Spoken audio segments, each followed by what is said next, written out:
Hello, 6th graders. Welcome to Big Ideas Math, 6th grade math section 10.1 Stem and Leaf Plots lesson.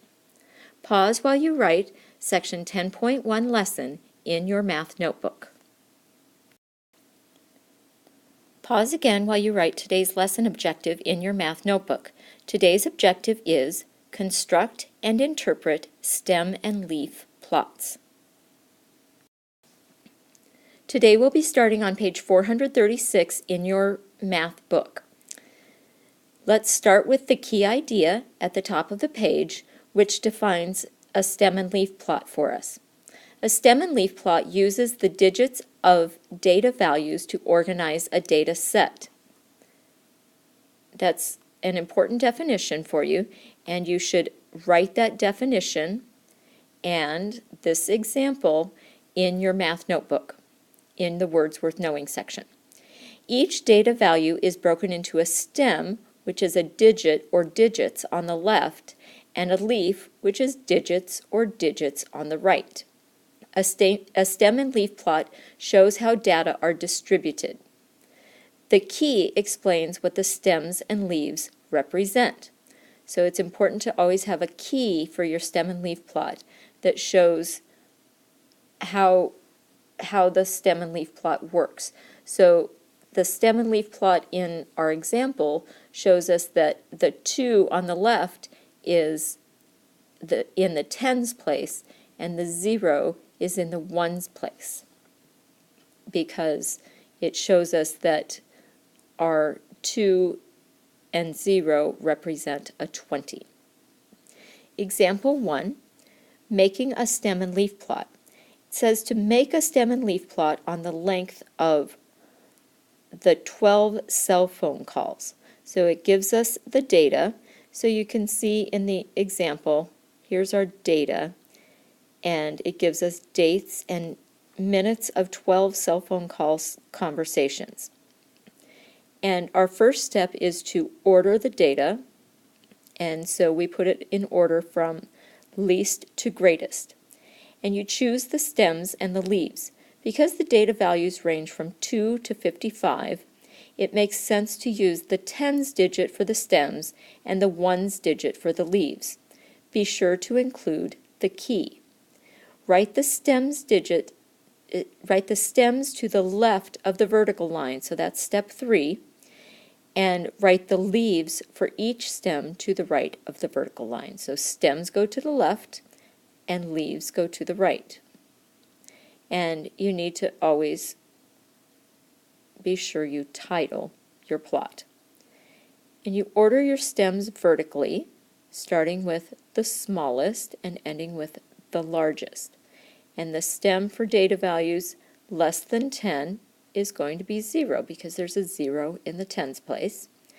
And you always include stems that don't have leaves, even if, so you include them even though there's nothing to the right.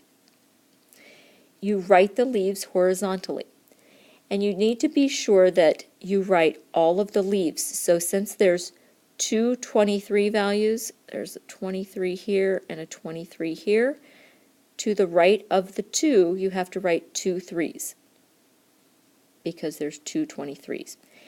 And then at the key at the bottom it says that the 1 on the left and the 4 on the right represents 14 minutes. So to make your key, you just pick one of the values and you show it so that it makes sense to whoever's reading the plot that the 1 is tens and the 4 is ones. So we are going to do a practice stem and leaf plot of the hair lengths of lots of different people here. And you need to complete this in your notebook. So step 1, we are going to order the data. So I'm going to put that in order, and you need to do that in your notebook as well. I'm going to pause, and then next time you see this, it's going to blink up and it's all going to be magically in order.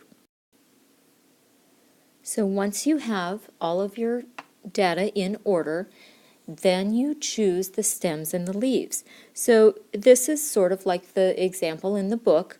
We can see that we only go up to 47, and we go down as far as 0. So it makes sense to have stems and leaves that are 10s and 1s. So we're going to start with a stem of 0, and we have 3 1s, and we have 2 2s, and we have 1 4, and we have 2 5s, and we have 1 7, and then we have a 12, so that comes down to our next stem, because the 1 from the 12 goes in the stem space. So the 2 goes in the leaf space. So that's the only thing we have with a 1 in the tens place. So then we go down to the 2 for the stem, and we've got a 20 and a 23 and a 27. And then we go down to the 3 in the stems place, and we have a 30, a 32, a 33, a 38, and then we move down to the 4 for a stem, and we have a 40 and a 44 and a 47. And then we can't forget to make our key. So we just off to the side write our key is a 1 and a 2, and you separate it with a nice line there, equals 12 centimeters. And mine's sort of running into my chart, so I'm going to put it in a little box there so it doesn't get mixed up. And that's it. It's done. So the great thing about this is that all of your data is in order, so you can use this to easily find the mean and the median and the mode. You can look at it and you can go, oh look, I've got 3 1s.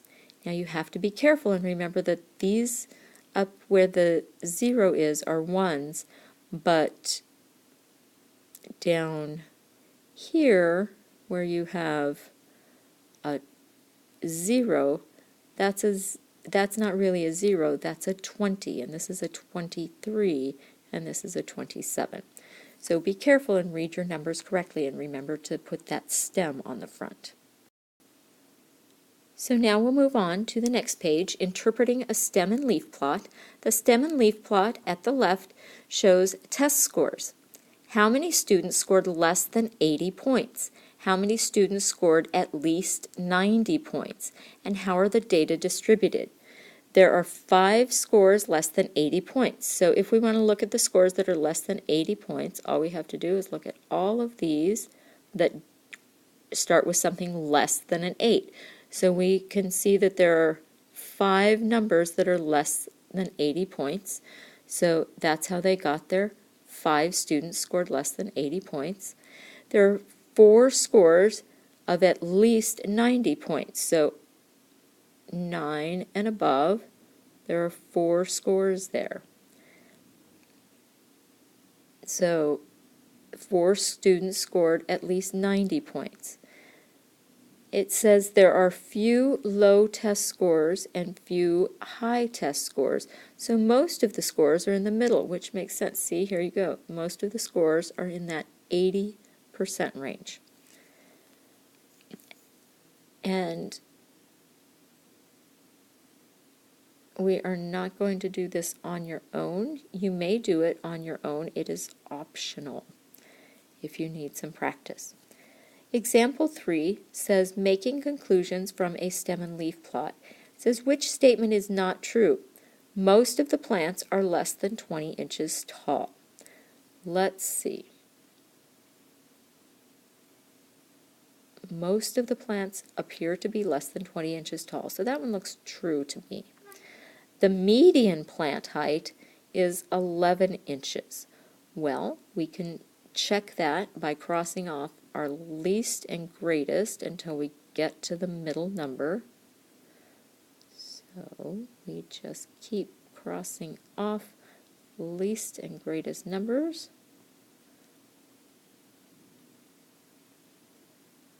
Least and greatest numbers until we get to the middle. Uh-oh. Looks like our median height is 10. So we'll keep that one in the mix and make sure I didn't make a mistake there. The range of the plant's heights is 35 inches. Remember, range equals the largest number minus the smallest number. So the range is 36 minus 1, which equals 35. So that appears to be true. And the plant height that occurs the most often is 11 inches.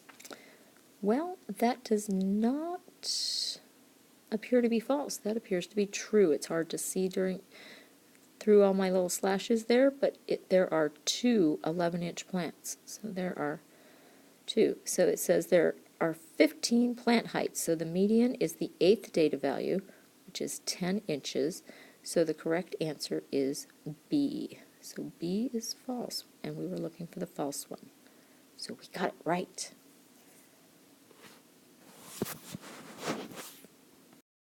You're almost finished. To complete this flipped lesson, you need to be prepared with the notes, vocabulary, and other work from the flipped lesson completed. Be prepared with any questions you have and a good attitude.